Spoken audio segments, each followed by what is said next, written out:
মধ্যপ্রাচ্যের আকাশে এখন যে ধোঁয়া উঠছে তা কেবল বোমার নয়, তা অনিশ্চয়তার, সন্দেহের আর রাজনৈতিক অহংকারের। যুদ্ধবিরতির ঘড়ি টিকটিক করে এগিয়ে যাচ্ছে 22 এপ্রিলের দিকে। হাতে সময় খুব বেশি নেই, মাত্র কয়েকটি দিন। অথচ এই অল্প সময়ের মধ্যেই পৃথিবীর বড় বড় শক্তিগুলো এমনভাবে ছুটোছুটি করছে যেন কেউ একজন দৌড়ে গিয়ে আগুন নিভিয়ে ফেলবে। কিন্তু কে সেই পানি ঢালবে সেটাই এখনো ঠিক হয়নি। এই যুদ্ধের দুই মূল চরিত্র যুক্তরাষ্ট্র এবং ইরান, দুজনেই এখন আলোচনার টেবিলে বসতে রাজি, আবার ঠিক ততটাই অরাজিও যেন বিয়ের পিঁড়িতে বসা বর কনে, কিন্তু কনের বাবা বলছেন মেয়ে আমার, আর বরের বাবা বলছেন তালগাছও আমার। পাশে সৌদি আরব, কাতার, তুরস্ক মামা চাচার মতো বুঝিয়ে চলেছে, আর মাঝখানে পড়ে পাকিস্তান, সেই হতভাগা ঘটক, দুই দিক সামলাতে গিয়ে হাঁপিয়ে উঠেছে। এই টানাপোড়েনের মাঝেই মধ্যস্থতাকারী হিসেবে উঠে এসেছে পাকিস্তান, বিশেষ করে ডোনাল্ড ট্রাম্পের আগ্রহে। 21 ঘন্টার টানা আলোচনা হলো। মুখোমুখি বসলেন মার্কিন ভাইস প্রেসিডেন্ট জেডি ভ্যান্স এবং ইরানের পার্লামেন্টের স্পিকার মোহাম্মদ বাঘের গালিবাফ।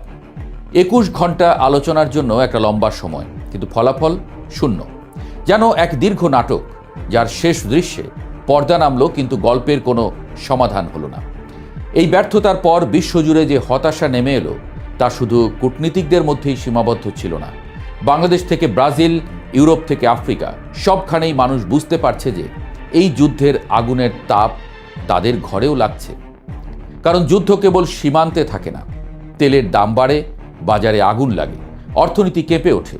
হরমুজ প্রণালীতে ইরানের সীমাবদ্ধতা আর যুক্তরাষ্ট্রের নৌ অবরোধ, এই দুইয়ের টানাপোড়েনে বিশ্ববাজারে তেলের দাম ইতোমধ্যেই ঊর্ধ্বমুখী।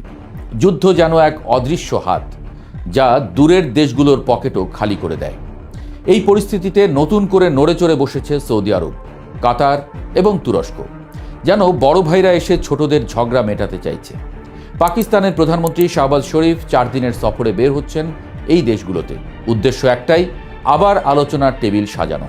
তার সঙ্গে আছে প্রেসিডেন্ট আসিফ আলী জারদারির সমর্থন, যিনি স্পষ্ট করে বলেছেন এই শান্তি প্রক্রিয়া চালিয়ে যেতে হবে। অন্যদিকে জাতিসংঘের মহাসচিব অ্যান্তনিও গুতেরেস আশাবাদী। তার ভাষায়, এত জটিল সমস্যার সমাধান এক বৈঠকে সম্ভব নয়। কথাটা শুনতে সাধারণ, কিন্তু এর ভেতরে লুকিয়ে আছে কূটনীতির চিরন্তন সত্য। যুদ্ধ শুরু হয় দ্রুত, কিন্তু শেষ হয় ধীরে। এখন প্রশ্ন হচ্ছে, আলোচনার আসল বাধা কোথায়? কেন আলোচনার সফলতার মুখ দেখছে না? বাধাটা আসলে শর্তে। যুক্তরাষ্ট্র চায় ইরান তার পারমাণবিক কার্যক্রম পুরোপুরি বন্ধ করুক, অন্তত দীর্ঘ সময়ের জন্য। ট্রাম্প প্রশাসনের ভাষায় এই দীর্ঘ সময় হলো প্রায় 20 বছর। অন্যদিকে ইরান বলছে 5 বছরের বেশি তারা কিছুতেই রাজি নয়। এখানেই মূল দর কষাকষি। যুক্তরাষ্ট্রের আরেকটি বড় দাবি, ইরানের কাছে থাকা উচ্চমাত্রার ইউরেনিয়াম দেশ থেকে সরিয়ে ফেলতে হবে। এমনকি ইস্পাহানে থাকা সেই মজুদ রক্ষায় স্থল সেনা পাঠানোর কথাও ভাবা হচ্ছে।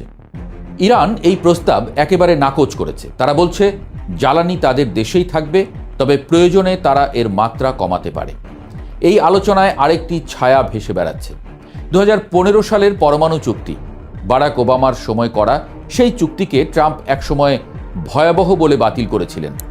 এখন যদি নতুন চুক্তিও সেই রকম হয়, তাহলে ট্রাম্পের নিজের অবস্থানই প্রশ্নের মুখে পড়বে। ফলে তিনি এমন একটি চুক্তি চান যা দেখাতে পারবে তিনি ওবামার চেয়েও কঠোর। কিন্তু বাস্তবতা হলো, যুক্তরাষ্ট্রের এই কঠোর অবস্থানের মাঝেও এক ধরনের অস্থিরতা আছে। বাইরে থেকে মনে হয় আমেরিকাই সবচেয়ে শক্তিশালী, আমেরিকাই শর্ত দিচ্ছে, কিন্তু ভেতরে ভেতরে আমেরিকাই সবচেয়ে বেশি মরিয়া। কারণ যুদ্ধ দীর্ঘ হলে তার খরচ সবচেয়ে বেশি। অর্থনীতি, রাজনীতি, আন্তর্জাতিক চাপ সব মিলিয়ে যুক্তরাষ্ট্র বুঝতে পারছে এই আগুন যত দ্রুত নিভবে ততই ভালো। তবু তাদের কথাবার্তায় সাম্রাজ্যবাদী একটা জেদ রয়ে গেছে। চুক্তি হবে, তবে আমাদের মতো করে। যেন তারা বলছে যুদ্ধ থামুক, কিন্তু নিয়ম লিখব আমরা। আসলে এতদিন ধরে তাই হয়ে এসেছে। তবে ইরানও এবার কম যায় না। তারা জানে সময় তাদের পক্ষে কাজ করছে।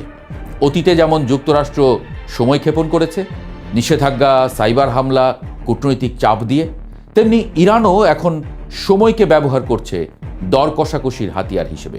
তারা পুরোপুরি না বলছে না, আবার পুরোপুরি হ্যাঁও বলছে না। এই টানাপোড়েনের মাঝেই উঠে এসেছে আরও কিছু শর্ত।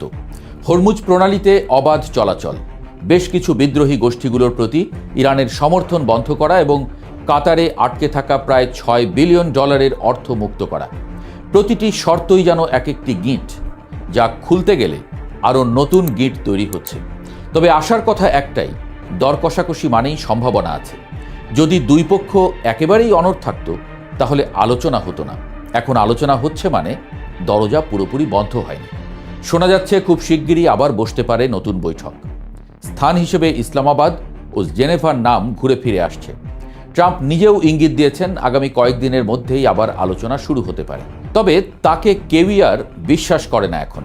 সব মিলিয়ে এখনকার চিত্রটা এমন, সবাই যুদ্ধ থামাতে চায় কিন্তু কেউ নিজের শর্ত ছাড়তে চায় না। আমেরিকার সবচেয়ে বেশি তারা অনুভব করছে, কিন্তু তার কথার ভঙ্গি এখনো এমন যেন সেই শেষ কথা বলবে। আর ইরান এমনভাবে দাঁড়িয়ে আছে যেন বলছে, সময় আমারও আছে, দেখি কে আগে নড়ে। এই যুদ্ধ শেষ হবে কিনা তা নির্ভর করছে এই কয়েকদিনের উপর। 22 এপ্রিলের আগে যদি কোনো অগ্রগতি না হয় তাহলে যুদ্ধবিরতির সুতো ছিঁড়ে যেতে পারে। আর যদি আবার আলোচনায় বসা যায় তাহলে হয়তো নতুন করে আশা জাগবে। শেষ পর্যন্ত প্রশ্নটা খুব সরল, দুপক্ষ কি নিজেদের অহংকার একটু নামাতে পারবে, নাকি তালগাছ নিয়েই ঝগড়া করতে করতে বনটাই পুড়ে যাবে? সময়ই তার উত্তর দেবে।